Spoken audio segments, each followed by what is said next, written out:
ये कहानी है दो गरीब किसानों की जो अपने अपने परिवार के साथ रहते थे और दिन रात मेहनत करके अपनी छोटी छोटी जमीनों पर खेती किया करते थे ताकि वो अपना और अपने परिवार वालों का पेट भर सके।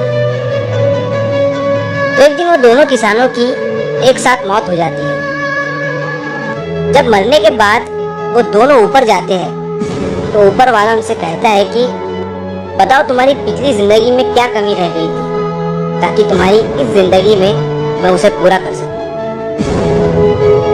अब ये सुनकर पहला किसान आगे बढ़ा और बोला, हे ईश्वर, आपने मुझे बहुत ही दुख भरी जिंदगी दी थी। मेरे पास कुछ भी नहीं था। मैं हर दिन बैल की तरह खेतों में मेहनत करता था और जो कमाता था वो बस किसी तरह खाने पीने के लिए ही काफी होता था। मैंने अपनी जिंदगी में कभी अच्छे कपड़े नहीं पहने और ना ही दूसरों की तरह जिंदगी का मजा लिया था। मेरे हाथ हमेशा खाली ही रहे थे। आपने मुझे कैसी जानवरों जैसी जिंदगी दी थी। तो ईश्वर ने उसकी बात सुनी और उससे पूछा कि तो अब बता कि तुझे अगले जन्म में क्या चाहिए। किसान ने तुरंत कहा, ईश्वर मुझे ऐसा बना दो कि मुझे कभी किसी को कुछ देने की जरूरत ना पड़े। मैं बस सबसे लेता ही रहूं। मुझे सिर्फ पाना है, देना नहीं है।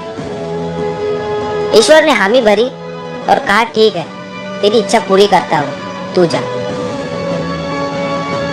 इसके बाद ईश्वर ने दूसरे किसान की तरफ देखा और उससे पूछा, तुम्हारी जिंदगी में क्या कमी रह गई थी, बताओ। दूसरे किसान ने हाथ जोड़कर कहा, ईश्वर, आपने मुझे सब कुछ दिया था और मैं इसके लिए आपका शुक्र अदा करता हूँ।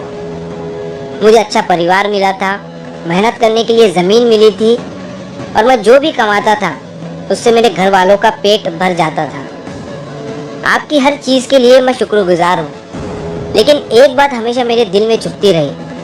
कई बार भूखे प्यासे लोग मेरे दरवाजे पर आते थे।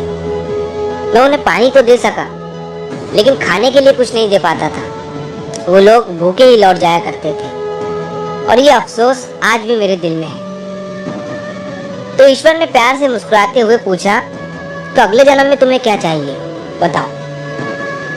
तो उस किसान ने कहा, ईश्वर, मुझे इतना काबिल बनाइए कि मेरे दरवाजे से कोई भी भूखा या प्यासा इंसान वापस न जा सके। मैं सबको दे सकूं, सबकी मदद कर सकूं। ईश्वर ने हामी भरी और कहा, ठीक है, तेरी इच्छा पूरी करता हूं, अब जा। अब अगले जन्म में दोनों किसान उसी गांव में दोबारा जन्मे और साथ ही बड़े हुए। लेकिन उनकी किस्मत एक दूसरे से बिल्कुल अलग थी। पहला किसान, जिसने सिर्फ पाने की इच्छा जताई थी कि मुझे सिर्फ मिले, मैं किसी को कुछ ना दूं, वो बना उस गांव का सबसे बड़ा भिखारी। और अब सच में उसे किसी को कुछ देने की जरूरत नहीं थी, बल्कि वो हर किसी से ले रहा था। दूसरा किसान, जिसने कहा था कि मैं सिर्फ दूसरों को दे सकूं, वो बना उस गांव का सबसे अमीर आदमी। और उसके घर आने वाला कोई भी इंसान खाली हाथ नहीं लौटता था। वो सबकी मदद करता, गरीबों को खाना खिलाता और जरूरतमंदों का सहारा बनता। तो इस कहानी से हमें ये सीख मिलती है कि जिंदगी में हर चीज के दो पहलू हैं, एक पॉजिटिव और एक नेगेटिव। ये हम पर निर्भर करता है कि हम किस तरफ देखते हैं। पहले किसान ने अपनी परेशानियों और कमियों पर ध्यान दिया, जबकि दूसरे ने अपने पास जो कुछ भी था उसकी कदर की और उससे दूसरों के साथ बांटने की इच्छा रखी। तो हमारे देखने का जो नज़रिया है वो बहुत मायने रखता है। अगर आपके ऊपर बड़ी प्रॉब्लम भी आ गई लेकिन आप पॉजिटिव तरीके से उसे देख रहे हो तो आप उस प्रॉब्लम को आसानी से सॉल्व करके आगे बढ़ जाओ। तो अगर आप इस कहानी को और भी लोगों तक पहुंचाना चाहते हो तो इस वीडियो को लाइक करिए ताकि YouTube इस वीडियो को और भी लोगों तक पहुंचाए।